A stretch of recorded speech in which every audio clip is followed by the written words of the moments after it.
কি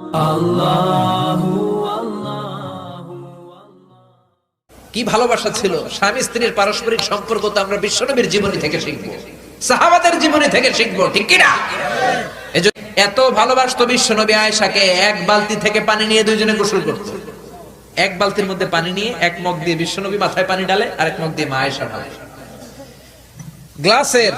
গ্লাসের যেই জায়গায় ঠোঁট লাগিয়ে মা আয়েশা পানি খেত, ওই জায়গাটা খুঁজে খুঁজে বিশ্বনবী ওনার ঠোঁট লাগিয়ে পানি খেতেন। সুবহানাল্লাহ, আস্তে করে। কত রোমান্টিক ছিল আমার নবী।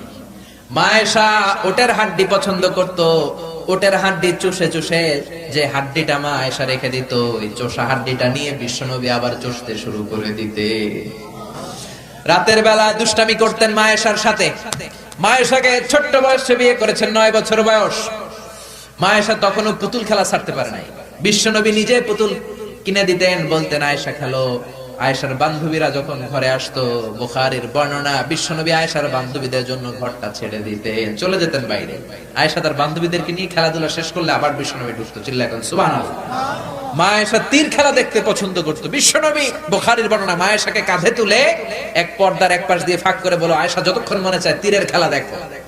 দীর্ঘক্ষণ দেখার পরে মা আয়েশার কাঁধে উঠতে পারে না। বিশ্বনবী বললেন, ও আয়েশা, মন ভরে তীর খেলা দেখা হয়েছে নাকি? আয়েশা বললেন, দেখা হয়েছে। তখন বিশ্বনবী কাঁধ থেকে তার ওয়াইফকে নামিয়েছেন। সুবহানাল্লাহ। রাতের বেলা ছোট্ট একটা ঘর। বিশ্বনবী তাহাজ্জুদের নামাজে দাঁড়ালে বিশ্বনবীর সেজদার জায়গায় মা পা ছড়িয়ে শুয়ে থাকতো। বিশ্বনবী লম্বা সময় কেরাত করে, রুকু করে, সেজদা দেওয়ার জায়গা নাই, কারণ সেজদার জায়গায় মা আয়েশার পা বিছানো আছড়া নাই। বিশ্বনবী মা আয়েশার পায়ের মধ্যে চিমটে দিত। মা আয়েশা পা দুইটা গুটিয়ে নিলে বিশ্বনবী সেজদা দিত। আবার সেজদা দিয়ে উঠে গেলে মা আয়েশা পা বিছিয়ে শুয়ে পড়তো। সুবহানাল্লাহ পড়বেন না?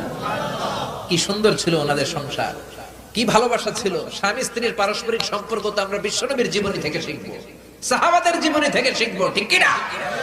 এজন্য করতে পারলে, পানি না পেলে তায়াম্মুম করি, এটা মা আয়েশার কারণে আমরা পেয়েছি। সুবহানাল্লাহ। বনুল মুস্তালিকের যুদ্ধ থেকে বিশ্বনবী ফিরে আসছেন। পথিমধ্যে মা আয়েশা গলার লকেট হারায় ফেলছে। লকেট চিনেন নাকি চেইন চিনেন?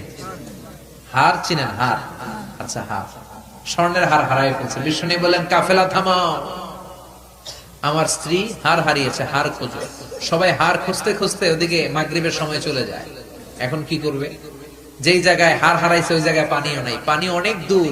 বিশ্বনবীর প্ল্যান ছিল কাফেলা যেতে যেতে পানির জায়গায় থামবো, ওযু করে নামাজ পড়বো। কিন্তু হার খোঁজার কারণে এখন পানিও নাই। তখনও তায়াম্মুমের বিধান মুসলমানরা জানে না, আল্লাহ জানায় নাই, নাজিল করে নাই। সবাই আবু বকরকে বকাবকি শুরু করলো, আবু বকর, দেখো তোমার মেয়ের কাণ্ড, তোমার মেয়ের হার হারিয়ে যাওয়ার কারণে আজকে আমাদের সবার নামাজ কাজা হবে, বিশ্বনবীর নামাজ কাজা হবে। কি কাজ করলো তোমার মেয়ে? আবু বকর যে আয়েশারে ধমকাতে লাগলো, আয়েশা কি করলি? আল্লাহ সাথে সাথে আবু বকরকে ধমক দিয়ে কোরআনের আয়াত নাজিল করলো, আবু বকর, আয়েশারে ধমক দিও না, আয়েশারে ধমক দিলে আমার আরশ কেঁপে যায়। فإن لم تجدوا ماء فتيمموا صعيدا طيبا। আয়েশার সম্মানে আল্লাহ আয়াত নাযিল করলেন, فإن لم تجدوا ماء, এখন থেকে সফরে কোথাও যদি ওযুর জন্য তোমরা পানি না পাও, মাটি দিয়ে তায়াম্মুম করে নামাজ পড়বা, কবুল করে নিবে কে?